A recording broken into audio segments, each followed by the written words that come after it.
capture.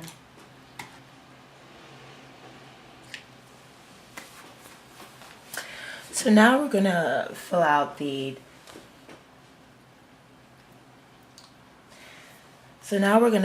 disciplinary procedure section on the school submit form.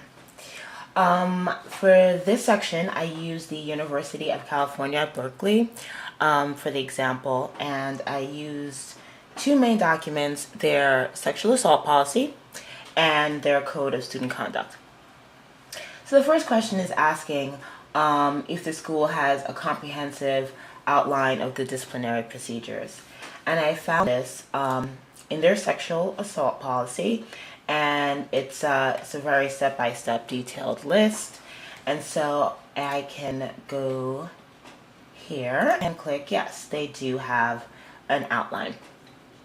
I also checked the sexual assault policy regarding an amnesty policy, and I did not find one in their sexual assault policy or in the code of student conduct. So I can go to the form and I can say no, the school does not have a policy. The next question is dealing with the accuser's dress and past sexual history. And when I looked at the code of student conduct, I found that they are able to present evidence about past history if the panel thinks it's relevant to the case. So on the submit form, I'll answer no to this question because it may be discussed. Now, are the rules regarding who may be present the same for the accuser and the accused? Again, I went to the sexual assault policy for this question, and I did find that both the accuser and the accused are able to bring representation into the hearing. So I can answer yes, the rules are the same. Now, regarding the proceedings, the next question is asking how confidential are they, except for the outcome. And I looked at the Code of Student Conduct for this one, and it looks like everything is confidential as long as the students don't waive their rights to confidentiality. So I can go back to the form and say, yes, these are confidential. Now they're asking if the school must inform both the accuser and the accused about the outcome of their proceedings. And what I found is in their Code of Student Conduct that both the accuser and the accused must be alerted by mail of the outcome. So I can say yes to this question.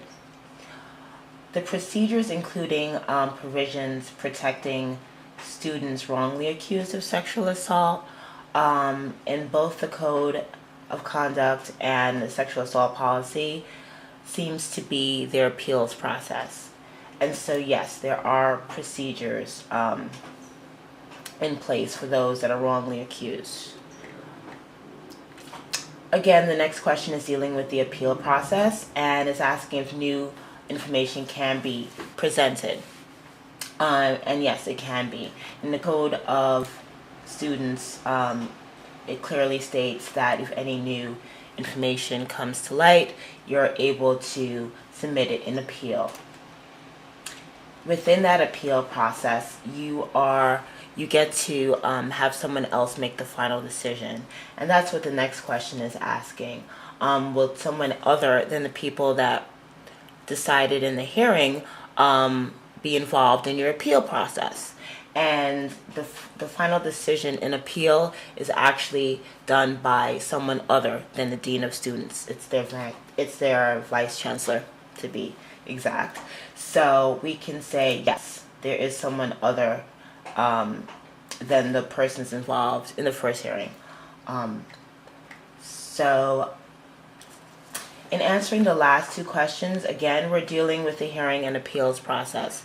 And both of these answers were found in the Code of Student Conduct, which gives specifics of the disciplinary procedures. And Does one individual have the authority to determine whether a violation of school policy occurred?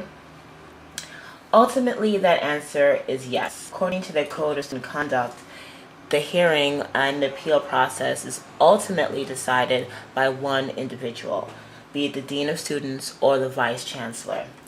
So I can go to our form and say, yes, one person does have the authority to determine a violation. And the last question is asking about if there's one person that has the authority to change or overrule a sanction or overrule basically the initial hearing, and that would be the appeals process.